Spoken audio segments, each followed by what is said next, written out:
Y'all have probably seen the one card SuperHeavy samurai combos by now, so in today's video, I'm going to be actually showing how you can actually play through the different common hand traps that you're going to come across this format with the SuperHeavy samurai deck, just drawing some random hands and seeing how well we can actually play through these hand traps. So the way it's going to work is I'm going to start by rolling a dice, going from 1 to 6, and then choosing one hand trap for us to play through on the very first test hand, and then for the second test hand, I'm going to choose 2 hand traps for us to play through. So starting off with the very first one, we're going to roll 1 to 6. We're going to hit a 1, so this time we're going to play through aside from Gear Gamma. So let's shuffle up and see what we can actually do. Alright, so shuffling up, we're going to draw into our very first test in and see how we fare against aside from Gear Gamma.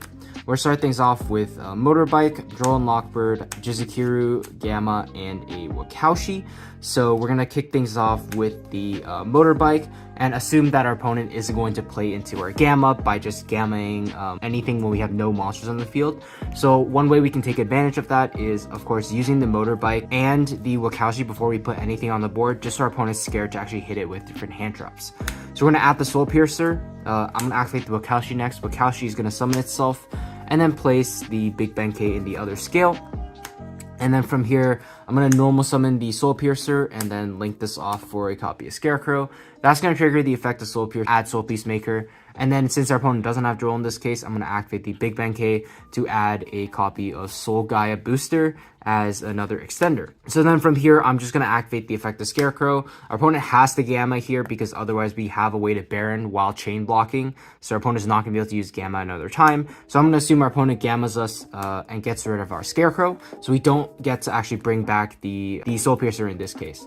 So right now what we can do is equip Soul Gaia to the Wakaushi, special summon itself out, and then from here we can equip Soul Peacemaker to the Soul Gaia booster. The reason we want to get rid of Soul Gaia and not the Wakaushi is because we want to synchro with the Wakaushi and put it back in the scales with its own effect. So we're going to tribute these two off, and then from here summon a copy of SuperHeavy Samurai Scales.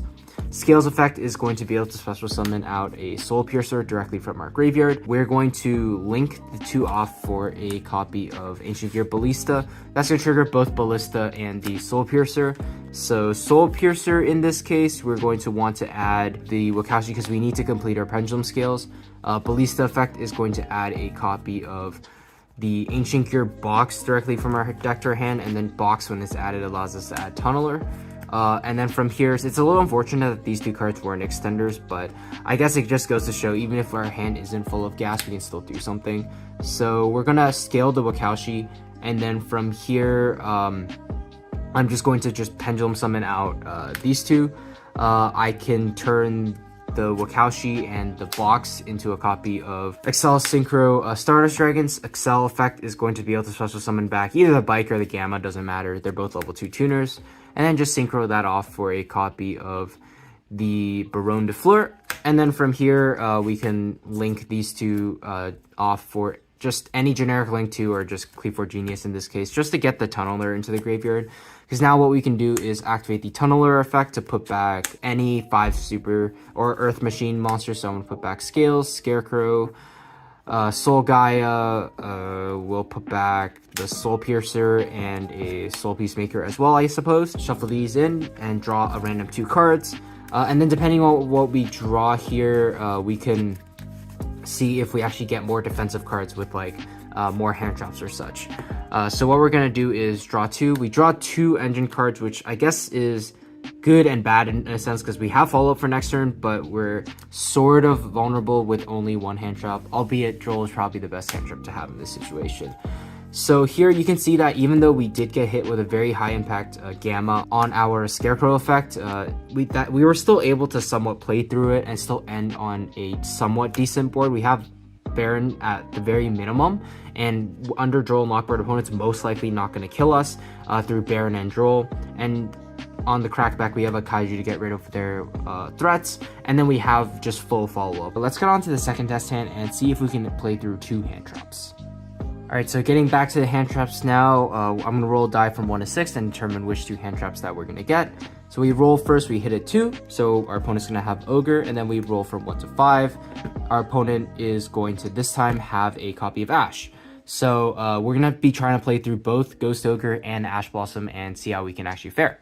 So depending on how popular this deck becomes, your opponents may start playing a higher number of hand traps in the deck, meaning that there are going to be times where you're going to have to face 2 hand traps, and it may be a little difficult for some hands to play through, but this deck definitely has the potential to play through these. All right, so finishing shuffling up, we're going to see what we can actually do to play through these 2 hand traps right now. We're going to open a hand of Scales, Nibiru, Wagon, Motorbike, and Soul Peacemaker. So the way I'm going to play this handout is assume that we actually don't know which hand traps our opponent has, because the problem I find with just specifically saying, oh, our opponent has X hand trap, it means by playing around it, you're forcing yourself to play harder into other hand traps, and that's just not really realistic. There are just so many possible hand traps your opponent can have, and in an actual match, you're not going to know which hand trap your opponent has specifically in that case. So it's just better to actually just play to the best of your ability, assuming that your opponent could have any of the hand traps out there. So that's what we're going to do in this case. I'm going to start things off with Motorbike. Motorbike, the reason I'm starting with it is because I'm just going to assume that our opponent actually isn't going to stop this, because if they do, they risk playing into a card like Gamma since we don't have monsters on the board yet. And to take advantage of that, I'm going to use the Wakaushi right now to summon itself. Our opponent most likely wouldn't, or at least they shouldn't ogre this because they risk playing into Gamma. So I'm going to special summon out the Wakaushi and scale the Big Benkei. So now our opponent has the option to either ogre our Big Benkei or save ogre for Super Heavy Samurai Scarecrow. I'm just going to assume that they're going to ogre the Scarecrow because I feel like hitting Scarecrow is a lot better than Benkei. In this case, it's usually much higher impact, because if you ogre Big Benkei and have a way to play through it, then Scarecrow is just going to get me all I need. So I'm going to activate the Big Benkei, use the Big Benkei effect to add our copy of Soul Piercer. So after adding the Soul Piercer off the Big Benkei, we're going to normal summon the Soul Piercer, link for a copy of Super Heavy Samurai Scarecrow, trigger the Soul Piercer effect. And in this case, since we already have Scales in hand, I'm going to try to end up discarding it off of Scarecrow. That's going to cost me in this case because of Ogre. But assuming we don't know our opponent has Ogre, the best one I think to go for is a Soul Gaia booster, because it is a level 4, meaning that we have options to go into rank 4, Synchro 8s, or whatever. And what I'm going to do now is activate this Scarecrow, pitching the Scales. Our opponent has to Ogre here. If they don't, we're going to threaten Baron later on. So we're going to get hit with the Ogre. Kind of sucks, but it is what it is. Special summon the Soul Guy booster and equip it to the Wakaushi, unequip it, special summon it. And then from here, I'm going to Synchro using those two for a copy of Excel 1, Wakaushi 2. Summon out the Bike, or Synchro these two off for a copy of our Baron. And then from here, I'm going to just Pendulum summon the Wagon. Yeah, I know this is not ideal, but we did get hit by Ogre on a pretty nasty spot, and we did actually have to get rid of Scales. So assuming you only play one, Scales is not going to be an option, so it's going to be a little challenge to push through here, but we're actually still going to be able to do so because we're going to activate the Wagon. Wagon's going to add us something. Honestly, at this point, I'm going to assume that our opponent's just going to save the Ash for the Soul Peacemaker. It makes the most sense because if they don't know that we only play one copy of these Scales, then they're going to assume that Soul Peacemaker is going to get us 2 monsters now, and they're going to want to save Ash for that. In this case, it's not going to matter because we have Baron to negate it, but regardless, from here, we're going to activate the Wagon. Wagon, if you do play the other copy of like the extender, so either Soul Horns or Soul Claw, you can add that instead, but I think the play I'm going to do should be the same anyways. I'm going to equip Soul Piercer to the Wagon, equip Soul Peacemaker, and just tribute it off for Soul Peacemaker. Opponent's going to Ash Blossom, you can negate it with Baron de Fleur, and then summon out anything from your deck.